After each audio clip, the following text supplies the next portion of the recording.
आज हम लोग क्लास 6 के सामान्य विज्ञान के अध्याय 7 जिसका नाम है पौधों को जानिए के बारे में पढ़ेंगे, है ना। इस अध्याय में हम लोग पढ़ेंगे पौधों के विभिन्न प्रकार, जैसे शाक, झाड़ी, वृक्ष के बारे में, विसर्पी लता, आरोही लता के बारे में, पौधों के विभिन्न भाग जैसे तना, पत्ती, जड़, पुष्प, तना के कार्य भी पढ़ेंगे। उसके बाद पत्ती की संरचना एवं उसके कार्य पढ़ेंगे। फिर पुष्प के विभिन्न अंग एवं उसके कार्य। इस अध्याय में दिए गए प्रश्नों के उत्तर भी हम लोग लिखित रूप में जानेंगे और समझेंगे। पौधे विभिन्न प्रकार के होते हैं, उसकी ऊंचाई भी अलग अलग होती है, कुछ की ऊंचाई कम, कुछ की ऊंचाई ज़्यादा होती है। इस आधार पर हम पौधों को 3 भागों में बांट सकते हैं। जैसे पहले को हम लोग शाक कहते हैं, इसको इंग्लिश में हर्ब कहते हैं। तो हर्ब जैसे कि चित्र में दिखाया गया है, ये 3 प्रकार के पौधे दिखाए गए हैं। इसमें हर्ब इसको कहेंगे जो एकदम छोटा होता है, जिसकी ऊंचाई बिल्कुल कम होती है। और भी हम दूसरा किताब में देख सकते हैं, यहाँ ये हर्ब का चित्र दिया गया है, जिसको हम लोग हिंदी में शाक भी कहते हैं। तो इसका तना बिल्कुल कमज़ोर, लचीला और हरा रंग का होता है। इसकी ऊंचाई भी बहुत कम होती है, इसमें शाखा भी प्राय नहीं होते हैं।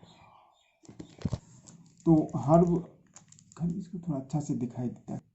शाक जिसको इंग्लिश में हर्ब कहते हैं, हरे, कोमल और लचीला तना वाला पौधा शाक कहलाता है। ये सामान्यतः छोटे होते हैं और अक्सर इसमें कोई शाखाएं नहीं होती है। जैसे पत्ता गोभी, धनिया, केला, धान का पौधा, गेहूं का पौधा, टमाटर, सरसों, मूला, गाजर आदि, सलगम, सूरजमुखी, बांस आदि, ये सब शाक के उदाहरण है। बांस भी एक शाक है, जबकि बहुत लंबा और मोटा होता है।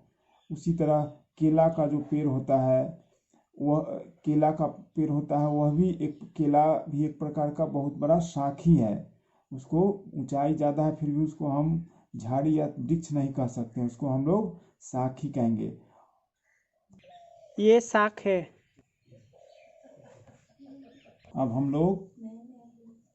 हम लोग झाड़ी, जिसको इंग्लिश में श्रब भी कहते हैं, उसके बारे में पढ़ेंगे। तो श्रब की खासियत क्या है कि कुछ पौधे में शाखाएं तने के आधार के समीप निचली निकलती है। तना कठोर होता है परंतु अधिक मोटा नहीं होता है, इन्हें झाड़ी कहते हैं।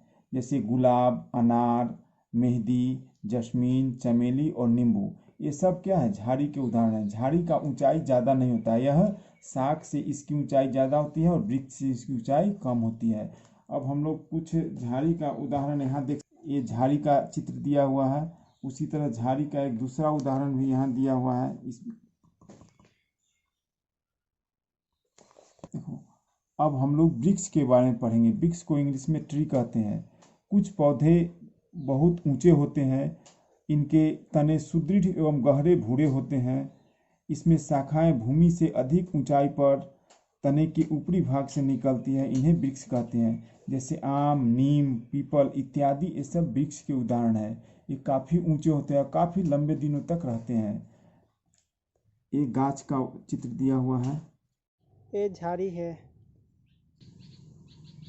ये शाक है, इसकी तना बिल्कुल कमज़ोर है ना, और ऊंचाई भी कम है, कोई शाखा भी नहीं है, एक बहुत कम दिन तक जिंदा रहते हैं।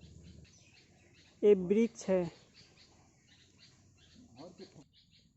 ये शाक है। ये भी शाक है। ये भी हर्ब है। कुछ पौधे ऐसे भी हैं जो न तो शाक की श्रेणी में आते हैं, न झाड़ी की श्रेणी में, न वृक्ष की श्रेणी में।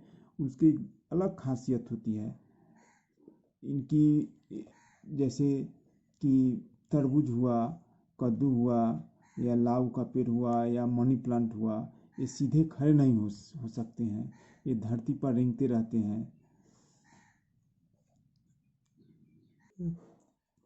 तो इनको हम विसर्पी लता या आरोही लता के रूप में जान सकते हैं। तो विसर्पी लता किसे कहते हैं, इसको इंग्लिश में क्रीपर कहते हैं। तो कमज़ोर तने वाले पौधे जो सीधे खड़े नहीं हो सकते हैं और ये भूमि पर फैल जाते हैं, उन्हें विसर्पी लता कहते हैं। जैसे तरबूज, कद्दू, ये सब को हम लोग विसर्पी लता या क्रीपर्स कहते हैं। एक क्रीपर है, क्रीपर। हम्म, इसी श्रेणी में एक आरोही पौधे भी आते हैं जिसको इंग्लिश में हम लोग क्लाइंबर कहते हैं। तो क्लाइंबर की खासियत क्या होती है? तो कुछ पौधे आसपास के ढांचे की सहायता से ऊपर चढ़ जाते हैं, है ना। सहारे, इनको ऊपर चढ़ने के लिए सहारे की जरूरत पड़ती है। ऐसे पौधों को आरोही कहा जाता है, जैसे लौकी, अंगूर, करेला इत्यादि। ये आरोही लता के उदाहरण है। एक क्लाइंबर के उदाहरण देखिए, किसी सहारे दीवार पर चढ़ रहे हैं। इसका एकदम तना बहुत लचीला और कमजोर होता है। ये भी देखिए क्लाइंबर है, इसका तना बिल्कुल नरम और लचीला और सीधा खड़ा नहीं हो सकता है। धरती पर रेंगते हैं और किसी सहारा मिलने पर दीवार पर या ऊपर चढ़ जाते हैं। बोल दो क्लाइंबर। ये भी क्लाइंबर है।